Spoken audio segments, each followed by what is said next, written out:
विधानसभा के उम्मीदवार राहुल गांधी जी का उम्मीदवार श्री मानस सरकार जी, मंच पर उपस्थित 46 वार्ड के एक्स काउंसिलर देवाशीष दास जी, मंच पर उपस्थित हमारे छोटे भाई शौकीन आलम, मंच पर उपस्थित बड़े भाई ताहिर भाई, जहां तक हमारी आवाज आ रही है कांग्रेस पार्टी के लोग, माँ भाई बहनों, तमाम सभी को नमस्कार और सलाम। दोस्तों साथियों, जैसे कि आप लोग जानते हैं आगामी 29 तारीख को विधानसभा का चुनाव होने जा रहा है। कांग्रेस पार्टी का उम्मीदवार मानस सरकार जी है, तृणमूल पार्टी का उम्मीदवार नैना बंदोपाध्याय जी है, बीजेपी का उम्मीदवार संतोष पाठक जी है। दोस्तों साथियों, मैं कहना चाहता हूं कांग्रेस पार्टी के उम्मीदवार के बारे में, जो सबसे अच्छे चेहरा, एक एडवोकेट चेहरा, एक लॉयर चेहरा, एक पढ़ा लिखा नौजवान जो संजय कर्ता का प्रेसिडेंट है, जो 2500 साल से कांग्रेस पार्टी को करते हैं, छात्र परिषद से कांग्रेस को करते हुए आ रहे हैं, कांग्रेस पार्टी का झंडा को पकड़े हुए, अपनी ईमानदारी को निभाते हुए आज चुनाव विधानसभा में लड़ रहे हैं। वो एक सेकुलर आदमी, कोई हर एक धर्म के लोगों के साथ मिलने का काम करते हैं, हर एक लोगों के साथ चलने का काम करते हैं। आप लोगों से जहां तक हमारी आवाज आ रही है, नीमली गली के भाई बहनों से, माओ से, छोटे से बड़े से बुजुर्ग से, सभी से अनुरोध है कि मानस सरकार जी को आप लोग अपना कीमती वोट देकर उनको भारी मतों से, विपुल वोटों से उन्हें विजय करें। दोस्तों साथियों, नैना बंदोपाध्याय 3 बार का एमएलए है, आप लोगों के बीच में रहती है, कोई काम नहीं करती है, वो सिर्फ काउंसिलर को पहचानने का काम करती है।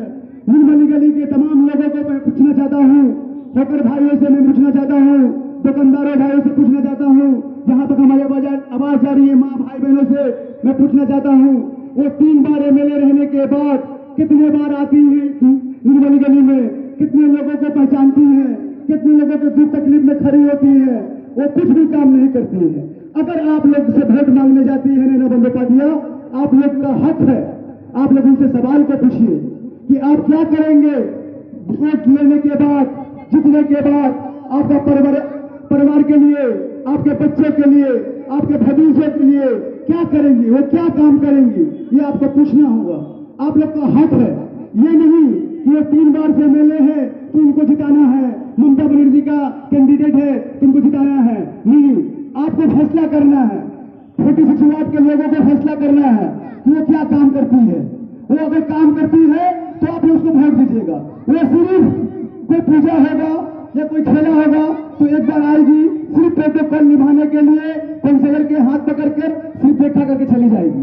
उनका कोई काम नहीं है, कोई अच्छा भविष्य यहाँ पर नहीं है किसी परिवार के लिए। ये आपको पूछना है, ये आप लोग का हक है, ये जनता का हक है। ऐसा कुछ नहीं है कि अगर टीएमसी को वोट नहीं दीजिएगा तो बीजेपी आ जाएगा, बीजेपी आ नहीं जाएगा। बीजेपी कुछ भी नहीं है। बीजेपी क्या है?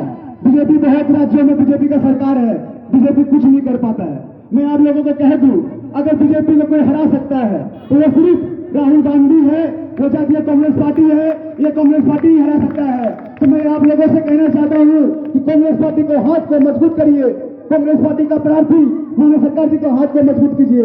ये नैना बंदोपाध्याय कोई काम नहीं करती है, उनको कोई वोट नहीं देना है, ये आपको समझना है। ये नहीं कि बीजेपी के डर से टीएमसी को वोट कर दे, ममता बनर्जी को वोट कर दे, जिताना है, नहीं। दोस्तों साथियों, आपको एक चांस देना है। ये प्रार्थी हम लोग का मानस सरकार जी को, मानस सरकार जी अच्छे कैंडिडेट है, आप लोगों का बीच में काम करेगा, आपको उनको चांस देना है। जीत हाथ अपनी जगह में है, आपको अपना वोट देना है। वोट खराब करने का काम ये टीएमसी पार्टी का हो सकता है। कांग्रेस पार्टी भारत देश का पार्टी है, वो नेशनल पार्टी है, वो आजादी दिलाने वाला पार्टी है, वो गुलामी से निकालने वाला पार्टी है। कांग्रेस पार्टी एक विकल्प है देश में, जो कांग्रेस पार्टी लड़ाई कर सकता है, ये हम लोग सभी को समझना है। कांग्रेस पार्टी, राहुल गांधी जी लड़ाई कर रहे हैं, कन्याकुमारी से कश्मीर पैदल यात्रा निकालते हैं। वो हर एक नौजवान के लिए, किसान के लिए, छोटे व्यापारी के लिए, छोटे दुकानदार के लिए ये राहुल गांधी जी का हाथ को मजबूत करना है, कांग्रेस पार्टी को हाथ को मजबूत करना है, मानस सरकार जी को हाथ को मजबूत करना है। दोस्तों साथियों, मैं आप लोगों से कह दूं, मैं जहां तक आवाज आ रही है, हम लोग सभी 46 वार्ड में कांग्रेस के कर्मी, कांग्रेस के नेता आप लोगों से अनुरोध करने आए हैं, सिर्फ वोट के समय नहीं, हमेशा आप लोगों का बीच में मैं तौफीक, शौकीन, ताहिर भाई, देवाशीष दास, अजमल खान, इमरान खान, शौकत प्रेसिडेंट 46 वार्ड के सभी तमाम आप लोगों के बीच में रहते हैं, आप लोगों के साथ में रहते हैं। ऐसा कुछ नहीं है कि अगर ये बीजेपी आ जाएगा टीएमसी को वोट नहीं देना है। आप लोग से मैं अनुरोध करूंगा, आप लोग कांग्रेस को वोट दीजिएगा।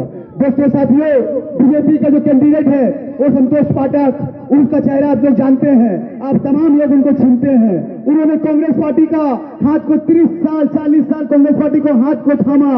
उन्होंने कांग्रेस पार्टी का हाथ को पकड़ के काउंसिलर रहे, कांग्रेस पार्टी से इज्जत पाए, मान सम्मान पाए, लेकिन जाकर आज नफरत में, हिंसा में वो बीजेपी का हाथ को पकड़े, सिर्फ जीतने का लालच में वो जीत नहीं पाएंगे। आप लोग से अनुरोध है, संतोष पाठक को एक भी वोट नहीं देना है, क्योंकि उन्होंने गद्दारी किया कांग्रेस पार्टी का वर्कर के साथ, कांग्रेस पार्टी के कर्मी के साथ, राहुल गांधी जी के साथ, कांग्रेस पार्टी का कल्चर के साथ, कांग्रेस पार्टी का विचारधारा के साथ। दोस्तों साथियों, संतोष पाठक एक गद्दारी किया, उसको वोट नहीं देना है।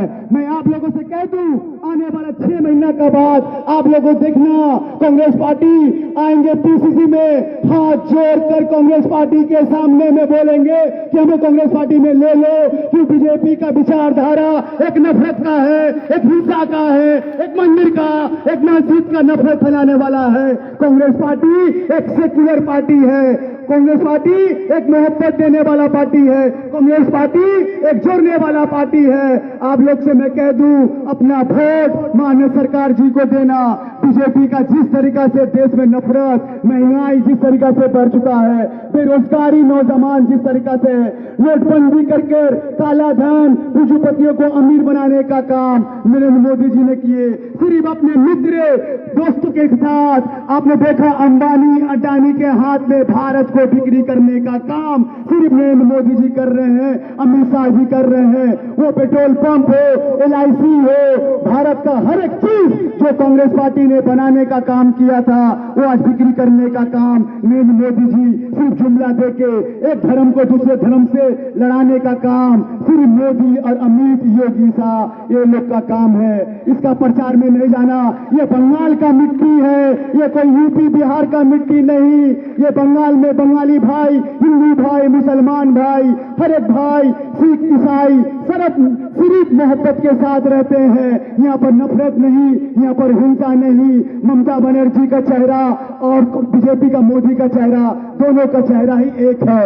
ये हम लोग को समझना है, ये हम लोग को समझकर कांग्रेस पार्टी का हाथ को मजबूत कर कांग्रेस पार्टी को लाना है। ये महंगाई से बचना है, ये बेरोजगारी से बचना है, ये हिंसा से बचना है, ये नफरत से बचना है। आज नौजवान के पास में जो नौकरी नहीं, छोटे छोटे बच्चे का पास आज पढ़ाई लिखाई का जो दाम बढ़ा, जिस तरीका से GST बढ़ाया, हर एक तरीका से कोरोना में लोगों का जान गया। आपने देखा बीजेपी का सरकार में पूरा का पूरा भारत पीछे होने का काम हुआ। आप लोगों से मैं कह दूं, इंदिरा गांधी जी हमेशा कहते थे, जब देश में हिंदू मुस्लिम का जब दंगा होगा तब तक भारत पीछे होने का काम होगा।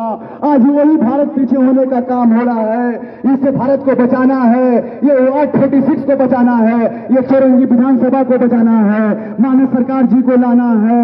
मैं आप लोग से अनुरोध करूंगा, हर एक भाई बहन से अनुरोध करूंगा, जहां तक हमारी आवाज आ रही है, हर एक मां बहन से अनुरोध करूंगा, माननीय सरकार जी एक अच्छे कैंडिडेट है, आप अपने वोट अनुरोध करूंगा, अपने 2 नंबर बटन कांग्रेस का छाप, पंजा छाप, 2 नंबर बटन। माननीय सरकार जी बहुत अच्छे आदमी हैं, आप लोगों के बीच में रह के काम करना चाहते हैं। एक चांस आप लोग को देना है, आपको अपना वोट देना है। निर्मली गली का हर एक लोगों को, हर एक भाई को, हर एक मां बहनों को, जहां तक हमारी आवाज आ रही है, कांग्रेस पार्टी को जिताना है, यहाँ से लूट कराना है। हमारा इज्जत, हम लोग का मान सम्मान, कांग्रेस पार्टी का हर एक कर्मी का, कांग्रेस पार्टी का हर एक नेता का, वर्कर का इज्जत बचाना है, देश को बचाना है, गरीबी खत्म करना है। आप मजदूर के मैं अनुरोध करूंगा, छोटे व्यापारी, छोटे दुकानदार, मिडिल क्लास भाई बहन, मां, जहां तक हमारी आवाज आ रही है, सभी को कांग्रेस पार्टी को लाना है। जय हिंद, जातीय कांग्रेस जिंदाबाद, राहुल गांधी जिंदाबाद, माननीय सरकार जिंदाबाद।